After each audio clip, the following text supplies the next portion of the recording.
Hello दोस्तों, आज हम स्टार्ट करेंगे क्लास 12th की हिस्ट्री एनसीईआरटी का थीम 1, जिसका टाइटल है bricks beads and bones. Bricks means ईंटें, बीड्स मीन्स हो गई मनके। आपने मालाएं देखी होंगी, माला वगैरह मनकों के बने होते हैं छोटे छोटे, तो वो हो गए बीड्स। एंड बोन्स यानी कि हड्डियां, जो वहां पे बुरियल्स थी और ग्रेव्स थे, वहां से जो अस्थियां, उनकी हड्डियां मिली हैं डेड बॉडीज की, वो सारी चीजें। तो ये सारी चीजें एक मेजर पार्ट है इस चैप्टर का। क्योंकि इससे हिस्टोरियंस को हिस्ट्री को रिकंस्ट्रक्ट करने में बहुत ज्यादा हेल्प मिली है। Artefacts, houses, seals, weights etcetera भी एग्जैक्ट क्वेश्चंस में मिले हैं, और इससे भी हमारे आर्कियोलॉजिस्ट को हिस्ट्री को रिकंस्ट्रक्ट करने में बहुत ज्यादा हेल्प मिली है। अब आते हैं हम हड़प्पन सिविलाइजेशन। आपने इसका एक और नाम सुना होगा, इंडस वैली सिविलाइजेशन। अब हम आते हैं हड़प्पन सिविलाइजेशन पे। इसको हड़प्पन सिविलाइजेशन ही क्यों कहते हैं? क्या बस यही एक सिटी थी उस समय? ऐसा नहीं है। जैसे आज भी बहुत सारी छोटी बड़ी सिटीज हैं, वैसे उस टाइम पे भी बहुत सारी सिटीज थी, पर इसको हड़प्पन सिविलाइजेशन इसलिए कहा जाता है क्योंकि हड़प्पा फर्स्ट सिटी थी जो डिस्कवर्ड की गई थी।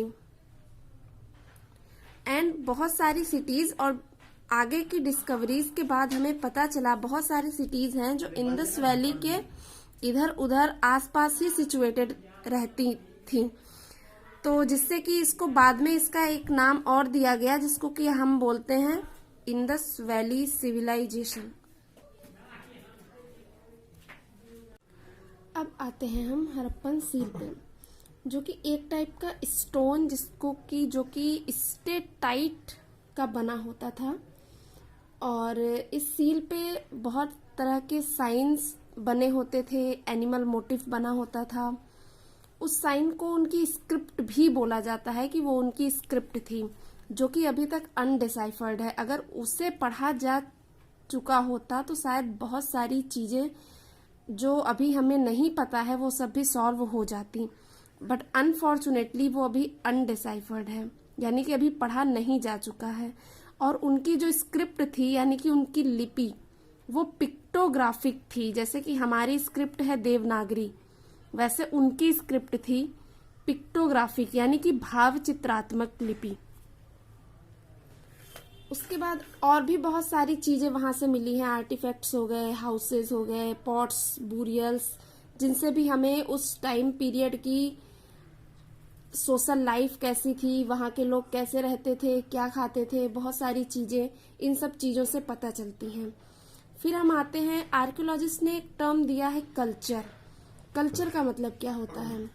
कल्चर मेनली होता है एक स्पेसिफिक जियोग्राफिकल एरिया में, एक स्पेसिफिक टाइम पीरियड में जो डिस्टिंक्टिव स्टाइल्स होती हैं, उसको मेनली हम कल्चर बोला जाता है उसको। और ऐसा नहीं है कि हड़प्पन सिविलाइजेशन बहुत एक छोटा मतलब सिटी टाइप या 2-4 गांव सिटी को मिला के सिविलाइजेशन बनी थी। ये बहुत ही लार्ज पार्ट में फैला हुआ था। जैसे कि आप देखेंगे ऊपर, इधर अफगानिस्तान, बलूचिस्तान, पाकिस्तान में जम्मू, और इधर इंडिया में गुजरात तक काफी लार्ज एक्सटेंट में ये फैला हुआ था। और इसका टाइम पीरियड जो लिया जाता है, वैसे तो अलग अलग हिस्टोरियंस ने अलग अलग टाइम पीरियड दिए हैं, लेकिन जो सबसे ज्यादा मान्य है, जो जिसको सबसे ज्यादा माना जाता है कि हाँ ये टाइम पीरियड सबसे सही है, वो है 2600 BCE से 1900 BCE। अब आप सोचेंगे ये BCE क्या होता है?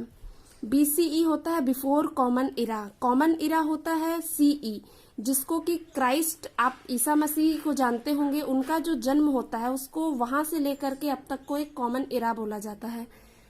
और उसके पहले को BCE यानी बिफोर कॉमन इरा बोलते हैं। BP जो कि आता है बिफोर प्रेजेंट। C भी आपने देखा होगा, ये जो कि टाइम पीरियड जो होता है उसके पहले लिखा होता है C का मतलब होता है सिरका, या सिरसा भी पढ़ा जाता है इसको लैटिन में। इसका इंग्लिश में मीनिंग होता है अप्रोक्सीमेटली, जैसे कि डेट्स होती हैं अप्रोक्सीमेटली यहां से यहां तक, इस अर्थ में यूज किया जाता है C। अब हम आगे बढ़ते हैं और आगे देखते हैं हम सबसिस्टेंस स्ट्रेटजीज, यानी कि उनकी जो जीवन निर्वाह करने के क्या तरीके थे, वो अपने जीवन को कैसे बिताते थे, कैसे जीते थे, उसमें आते हैं। ये हेडिंग मेनली 2 सब हेडिंग्स में डिवाइड है, common elements and agricultural technologies. Common elements यानी कि वो क्या खाते थे, कैसे रहते थे, ये सारी चीजें, और एग्रीकल्चरल टेक्नोलॉजीज अगर वो जैसे कि प्लांट्स खा रहे हैं या कुछ भी गेहूं आपने सुना होगा, वीट, बार्ले, ये सब भी खाते थे वो, तो इन चीजों को वो उगाते भी थे, तो उनकी एग्रीकल्चरल टेक्नोलॉजी क्या थी। तो सबसे पहले हम देखते थे वो प्लांट्स खाते थे या नहीं। तो 8 प्लांट्स, यानी कि वो प्लांट्स खाते थे, एनिमल प्रोडक्ट्स भी खाते थे, एनिमल्स भी खाते थे इंक्लूडिंग फिश और बहुत सारे एनिमल्स। और उनकी डाइटरी प्रैक्टिसेस में mainly chat, grains and seeds भी होते थे, अनाज और बीज, ये सारी चीजें खाते थे। और ग्रेन्स में उनका जो मेन था वो था वीट एंड बार्ले, ये 2 इनके मेन ग्रेन्स थे। इसके अलावा भी वो बहुत सारे अनाज खाते थे, जैसे कि लेंटिल हो गया, चिकपी एंड सीसम। राइस के जो साक्ष्य हैं ये बहुत ही रेयरली मिले हैं, लेकिन फिर भी बहुत जगह से ये मिला है, 1-2 जगह से, जिससे कि हमें ये पता चलता है कि राइस भी यूज किया जाता था, यानी राइस की खेती भी उस समय होती थी। मिलेट्स, जिसको कि हम बाजरा कहते हैं, ये इसके साक्ष्य भी हमें, इसके एविडेंस भी गुजरात से मिले हैं, जिससे हमें पता चलता है ये मिलेट्स भी खाते थे। एनिमल्स बोन्स, यानी कैटल, सीप, गोट, बुफेलो एंड पिग, इसका यूज भी ये करते थे। अब ये इसका यूज अपने पर्सनल काम के लिए करते थे, खाने के लिए करते थे, इसका कोई एग्जैक्ट नहीं पता है। वाइल्ड एनिमल्स में उस समय पे बोर, डियर, घड़ियाल, ये सारी चीजें थी। और बोन्स भी मिले हैं फिश एंड फॉल के। उसके बाद हम देखते हैं इनकी एग्रीकल्चरल टेक्नोलॉजी क्या थी, क्योंकि अगर ये वीट, बार्ले खाते थे, राइस खाते थे, तो ये इसको उगाते भी रहे होंगे। तो अब खेती करने के लिए किन चीजों का यूज करते थे, कैसी ये खेती करते थे, वो सारी चीजें।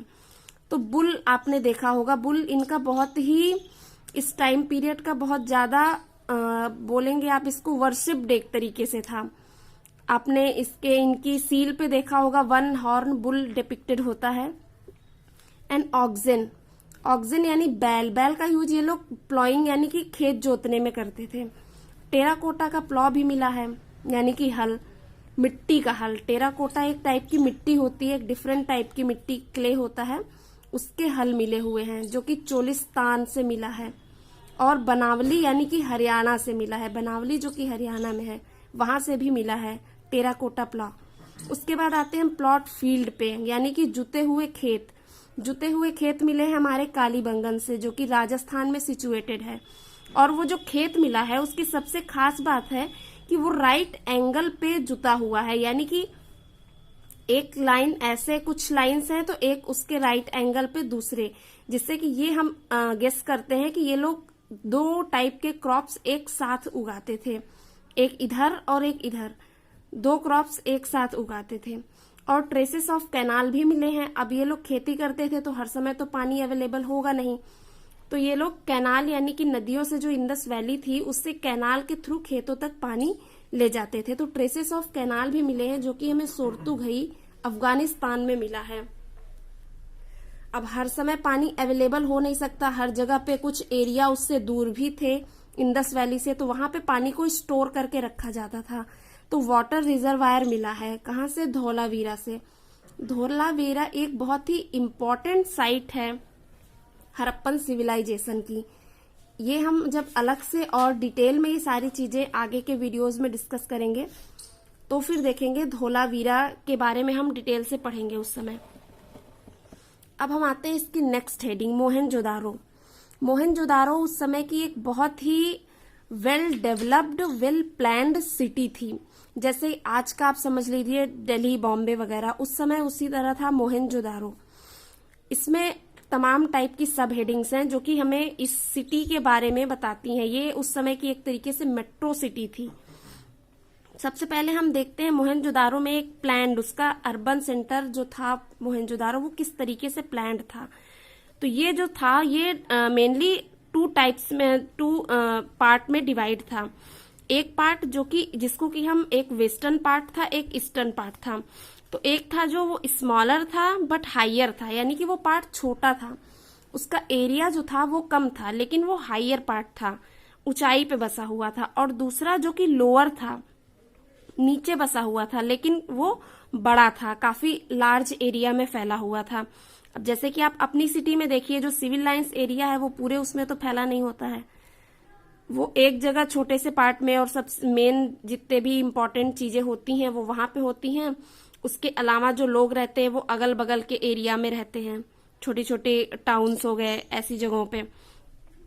तो जो स्मॉलर और हायर था उसको सीतादल बोलते थे, सीतादल। और ये पूरा वॉल्ड स्ट्रक्चर होता था, यानी कि ये पूरा ईंटों से घिरा हुआ, इसकी बाउंड्री की हुई होती थी कि अंदर कोई भी एक्स्ट्रा चीज ना जाने पाए। और इसकी बाउंड्री के लिए ये लोग सन ड्राइड ब्रिक्स, यानी कि जैसे आज पकी हुई ईंटों का इस्तेमाल किया जाता है, वैसे उस टाइम भी पकी हुई ईंटों का यूज किया जाता था। उसके बाद हम देखते हैं सीताडेल। सीताडेल के बारे में हम जानते हैं, ये एक टाइप का वेयर हाउस होता था जहां पे अनाज वगैरह रखा जाता था, ग्रेनरी होता था एक बहुत बड़ा। ठीक है, अब हर समय अनाज अवेलेबल, जैसे स्टोर हाउस अभी भी होते हैं, उसी तरह तब भी था, एक स्टोर हाउस होता था जो कि सीताडेल में होता था। एक बहुत बड़ा मैसिव स्ट्रक्चर होता था। ग्रेट बाथ होता था, जिसको कि हम रिचुअल बाथ भी बोलते हैं। वहां पे मेनली क्या रहता था कि जब कोई पूजा उजा बड़ी होती थी तो उस ग्रेट बाथ का यूज किया जाता था। वो काफी बड़ा, और उसके दोनों साइड कमरे बने होते थे, सीढ़ियां लगी होती थी, और इधर कॉरिडोर बने होते थे। तो बहुत ही मैसिव स्ट्रक्चर होता था ग्रेट बाथ का, और ये मोर्टार ऑफ जिप्सम का बना होता था। फिर हम आते हैं लेइंग आउट ड्रेन्स पे, यानी कि उस समय का, उस टाइम का, उस सिटी का ड्रेनेज सिस्टम कैसा था। तो उनका जो ड्रेनेज सिस्टम था वो ग्रिड पैटर्न पे था। ग्रिड पैटर्न का मतलब होता है एक रोड हो गई और उसके किनारे किनारे ऐसे सिटीज, घर बने हुए हैं, और उन घर के बगल में नालियां। आज भी आप मेट्रो सिटीज में देखेंगे ऐसे ही रहता है, ग्रिड पैटर्न यूज किया जाता है। ज्यादातर स्ट्रीट्स में नालियां बनी होती हैं जो कि आके एक बड़ी नाली में मिल जाती है, गटर जिसको अभी आप बोलते हैं। उसके बाद हम आते हैं इनके डोमेस्टिक आर्किटेक्चर पे, यानी इनके घर का कैसे थे, उस टाइम पे घर कैसे बने होते थे। तो घरों में मेनली एक कोर्टयार्ड होता था, स्टेयर हाउस, स्टेयर केस होते थे, यानी कि सीढ़ियां होती थी, बाथरूम होता था, पानी पीने के लिए भी व्यवस्था होती थी, वहां पे वेल्स होते थे। और अप्रोक्सीमेटली 700 वेल्स के एविडेंस हमें मिलते हैं मोहनजोदारो से। अब हम देखते हैं इसका नेक्स्ट, यानी कि वहां की सोशल लाइफ कैसी थी। सोशल डिफरेंसेस उस समय पे थे या नहीं थे। जैसे कि आज की सोशल लाइफ देख लीजिए, ऐसा तो है नहीं कि सारे लोग एक बराबर हैं, सारे लोग अमीर हैं, सारे लोग गरीब हैं, ऐसा नहीं, कुछ अमीर भी हैं, कुछ गरीब भी हैं। तो हम देखते हैं उस टाइम की सोशल लाइफ क्या थी। उस समय क्या सारे लोग एक ही टाइप के थे, सब अमीर ही अमीर थे, या सब गरीब थे, कैसे थे। तो इस बात का पता चलता है हमें उनके बुरियल से। अब आप सोच रहे होंगे उसके बुरियल से हमें ये कैसे पता चलेगा कि उनका सोशल स्ट्रक्चर कैसा था, उनका सोशल स्टेटा कैसा था। ये सारी चीजें वो लोग उस समय पे रहता था कि उनके ग्रेव्स जो होते थे, वो लोग ग्रेव्स में तमाम तरीके के सामान उनके साथ दफना देते थे, जैसे कि पॉटरी हो गया, ऑर्नामेंट्स हो गया। उनका ये मानना था कि इन चीजों का यूज वो आफ्टर लाइफ करेंगे, मरने के बाद करेंगे। उनका मानना था कि मरने के बाद भी कोई जीवन होता है और उसमें वो इन चीजों का यूज करेंगे। तो कुछ ग्रेव्स हैं जिसमें कि से नॉर्मल सामान निकले हैं, यानी कि नॉर्मल यूज के, पॉटरी हो गया, ऑर्नामेंट्स हो गए, कम प्रीसियस, लेस प्रीसियस। और कुछ ऐसे ग्रेव्स भी मिले हैं जिसमें बहुत ज्यादा सामान रखा हुआ था और बहुत प्रीसियस स्टोन्स, प्रीसियस ऑर्नामेंट्स वगैरह भी रखे हुए थे। तो जिससे हमें पता चलता है कि कुछ लोग अमीर भी थे और कुछ लोग गरीब भी थे, ऐसा नहीं कि सब एक ही टाइप के थे। वहां पे 3 सेल रिंग्स भी मिली है, जेस्पर एक टाइप का जो कि मेटल होता है, सेमी प्रीसियस स्टोन होता है, और बीड्स और हंड्रेड्स ऑफ माइक्रो बीड्स भी मिले हैं। स्कल ऑफ मेल, ये देखिए एक मेल का स्कल जिसके पास ये सारी चीजें मिली हैं। तो अब इतना प्रीसियस स्टोन्स और ये सेल रिंग्स, ये सारी चीजें रखी हैं, तो इससे पता चलता है कि वो जरूर किसी अच्छे घर से या अच्छी फैमिली से बिलोंग करता रहा होगा, तभी उसके पास इतनी सारी चीजें मिली हैं, उसके ग्रेव्स, उसके स्कल के पास। और वो कॉपर मिरर भी रखते थे उसके साथ, शीशा वीसा, मतलब पूरा सामान वो रख देते थे कि जो जो उनको आफ्टर लाइफ यूज करें, वो उनके पास जितना होता था अपनी जितना उनके पास रहता था उसके हिसाब से वो रख देते थे। अब देखते हैं लुकिंग फॉर लग्जरीज, यानी वो लग्जरियस लाइफ उनकी कैसी थी, वो क्या यूज करते थे लग्जरीज में। तो उनकी फर्स्ट कैटेगरी में आता है, लग्जरीज की फर्स्ट कैटेगरी में हो गया हमारा क्वेंस, पॉटरी, निडल्स, फ्लैश रबर यानी कि बॉडी स्क्रबर, ये चीजें आज भी काफी महंगी मिलती हैं लग्जरीज में। और सेकेंड उनकी जो लग्जरी होती थी वो लिटिल पॉट्स ऑफ फायंस होते थे। फायंस काफी लग्जरियस माना जाता था क्योंकि इसको बनाने में काफी मेहनत लगती थी। आज भी चीजें जिनको बनाने में मेहनत ज्यादा लगती है वो चीजें लग्जरी में काउंट की जाती हैं। इसको बनाया जाता था silica plus colour, silica, colour और गम, गोंद को मिक्स करके उसको फिर फायर्ड किया जाता था आग में, तो फिर वो बनता था फायंस। अब इतनी मेहनत की जाती थी इसलिए इसको लग्जरी में काउंट किया जाता था। और उस समय गोल्ड ज्वेलरी भी थी जो कि हड़प्पा से मिली है, गोल्ड ज्वेलरी, यानी कि वो लोग गोल्ड का भी यूज किया करते थे। अब आते हैं हम वहां के क्राफ्ट देखते हैं, finding out about craft production, यानी कि अगर वो ये चीजें यूज करते थे तो ये चीजें कहीं ना कहीं बनाते भी रहे होंगे। ऐसा तो नहीं है कि वो अगर पॉटरी का यूज कर रहे हैं या तो कोई और चीज, प्रीसियस स्टोन्स, बीड्स, इन सब चीजों का यूज कर रहे हैं तो वो कहीं ना कहीं तो उसको बनाते ही रहे होंगे। तो अब हम देखते हैं इनका क्राफ्ट प्रोडक्शन कहाँ होता था। तो इनके क्राफ्ट प्रोडक्शन का मेन सेंटर जो था वो था चान्हूदारो में।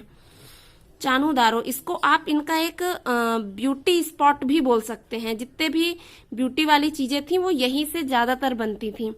चान्हूदारो जिसका एरिया लेस देन 7 हेक्टेयर था।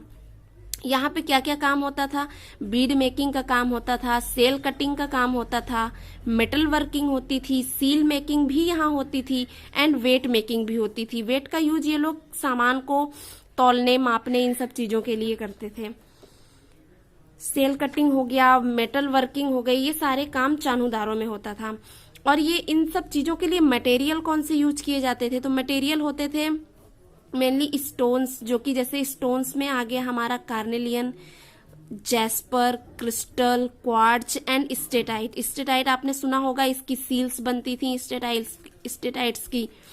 और आपने कार्नेलियन का भी नाम सुना। जैस्पर अभी आपने ऊपर देखा, जैस्पर का सेमी प्रीसियस स्टोन्स होता था जिसके की बीड्स वगैरह सब बनते थे। और कुछ मेटल्स भी यूज करते थे। अब तो ये तो स्टोन्स में हो गए, कार्नेलियन, जैस्पर वगैरह। मेटल्स ये क्या यूज करते थे, मेटल्स हो गए जैसे copper, bronze, gold, shell, faience, terracotta and burnt clay, ये सब ये लोग मेटल में यूज करते थे। उसके बाद ये लोग जो चीजें बनाते थे, जो भी चीज बनाते थे, जैसे शेल कटिंग कर रहे हैं, बीड मेकिंग बना रहे हैं, मेटल वर्क का कुछ काम कर रहे हैं, तो वो मेनली किस शेप में बनाते थे। ऐसा तो नहीं किसी भी टाइप में कुछ भी बना देंगे, उस समय इतने ज्यादा शेप तो थे नहीं, तो क्या शेप इनके थे जो चीजें ये बनाते थे। तो इनका शेप हो गया मेनली डिस्क शेप्ड में बनाते थे। डिस्क शेप्ड यानी कि आप समझ रहे हैं इस टाइप का। सिलेंड्रिकल शेप आपको पता है, सिलेंड्रिकल शेप ये होता है, यानी कि इस टाइप के बीड्स ये बनाते थे। आप अपनी बुक में देखेंगे तो इस टाइप के बीड्स जो है ऐसे बने हुए हैं। उसके बाद स्फेरिकल भी बनाते थे, बैरल शेप्ड बनाते थे, सेगमेंटेड होता था। और जो सेल के ऑब्जेक्ट हैं वो मेनली नागेश्वर और बालाकोट से काफी ज्यादा मात्रा में मिले हैं, नागेश्वर और बालाकोट।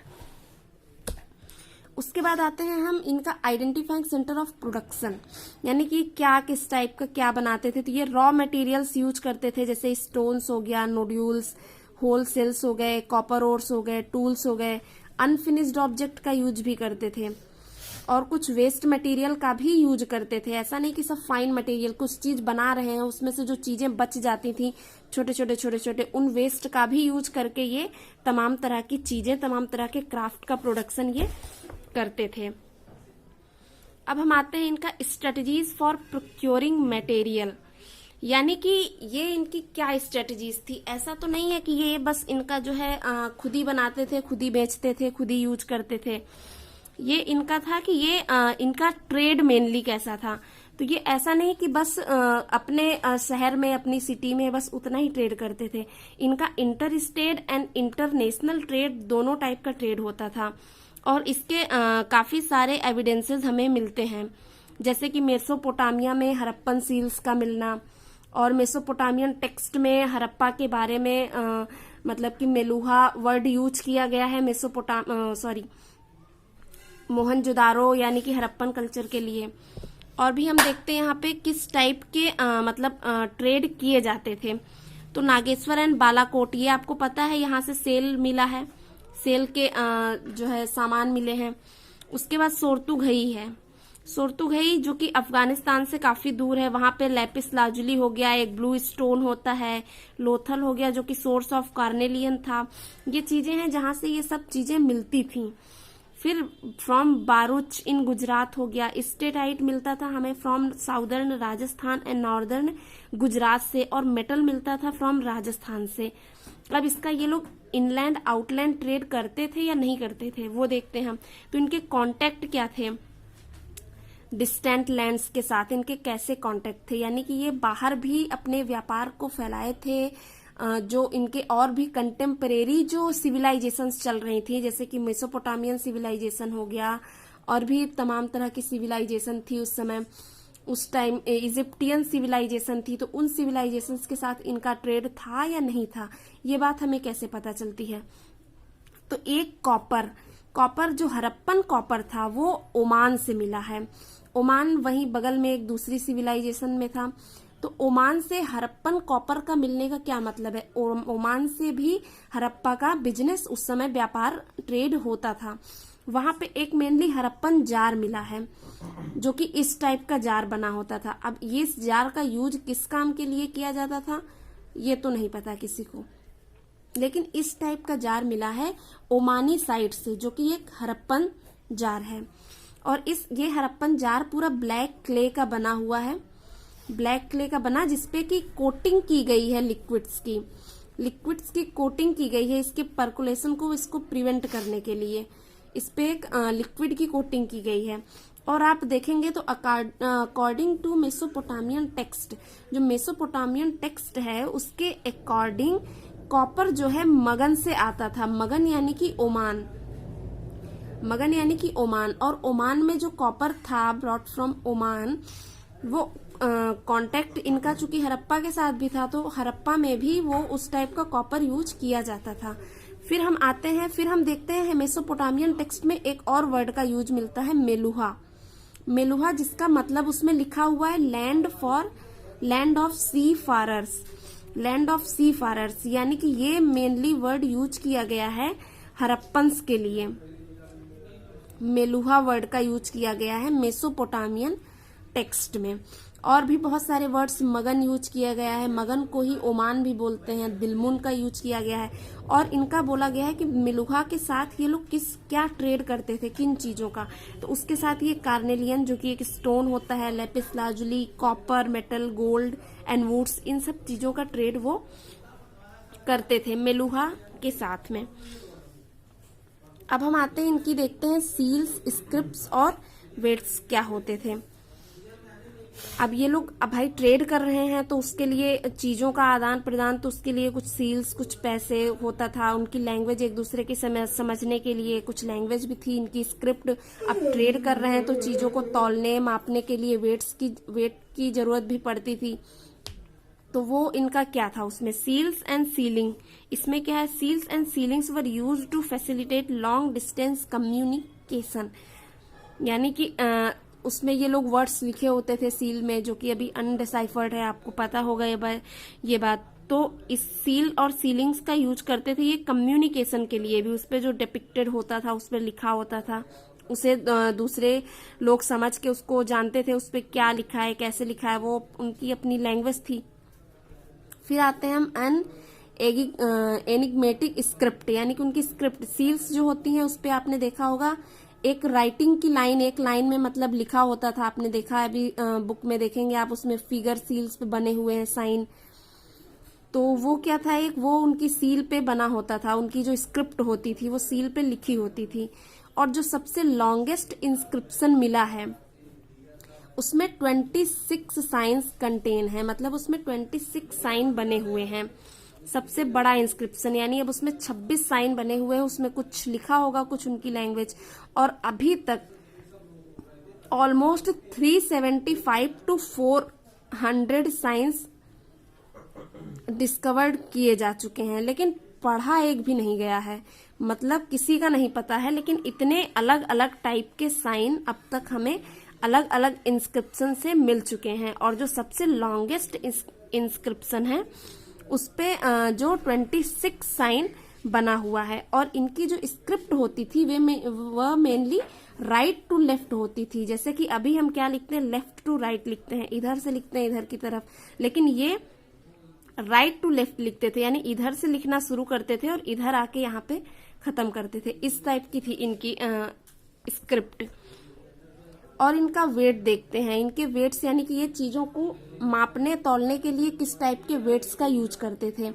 तो ये मेनली स्टोन के वेट्स का यूज करते थे, जिसको कि चर्ट बोलते हैं, और जो कि क्यूबिकल होता था और उसमें कोई मार्किंग नहीं होती थी। जैसे कि अभी आप आजकल के देखेंगे वेट्स जो होते हैं वो तो अलग अलग शेप में होते हैं, अलग अलग भाई 1/2 kg 1 kg अलग अलग होते हैं सब, लेकिन उसमें ऊपर लिखा होता है ये 1 kg है, ये 2 kg है, उसमें मार्क एक गवर्नमेंट की तरफ से जैसे ISI का मार्किंग होती है।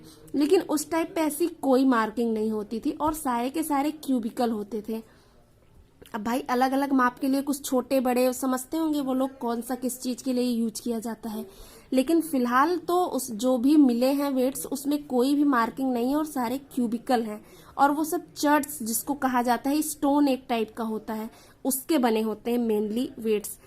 और ये लोग वेट्स जो यूज करते थे, जो लोअर डिनोमिनेटर ऑफ वेट्स होते थे वो मेनली बाइनरी होते थे। बाइनरी का मतलब हो गया कि 1 हो गया, 2 हो गया, 4 हो गया, इस टाइप का बाइनरी वेट्स का यूज करते थे। और जो हायर डिनोमिनेटर होता था उसके लिए ये लोग डेसिमल सिस्टम का यूज करते थे। डेसिमल सिस्टम का यूज करते थे ये लोग और ज्यादा बड़ी चीजें मापने तौलने इन सब चीजों के लिए। उसके बाद इनके पास मेटल स्केल पेन्स भी होते थे, जिसका यूज ये लोग वेट्स के लिए करते थे, चीजों को मापने के लिए, तौलने के लिए, इन सब चीजों के लिए करते थे। तो इनकी लाइफ अभी की लाइफ से कुछ बहुत ज्यादा अलग नहीं थी। कुछ चीजों में ये डिफरेंट थे, लेकिन कुछ चीज जो है अभी का आप देख लीजिए, तब का देख लीजिए, सिटी पैटर्न इनका काफी सेम है। इनका ट्रेड भी इनलैंड एंड इंटरनेशनल ट्रेड दोनों टाइप के ट्रेड भी करते थे ये लोग। इनकी अपनी स्क्रिप्ट भी थी, सीलिंग, इनके अपने खुद के मतलब सीलिंग्स हो गई, सील हो गई, स्क्रिप्ट हो गया, इनका अपना बोलने चालने की भाषा, सब कुछ था। तो इसका मतलब ये काफी एडवांस्ड आप कह सकते हैं, काफी एडवांस्ड सिविलाइजेशन थी, हड़प्पन सिविलाइजेशन, जिसको कि हम इंडस वैली सिविलाइजेशन भी कहते हैं। इसके आगे 3-4 टॉपिक और हैं जो कि हम नेक्स्ट वीडियो में कवर करेंगे। Okay, thank you.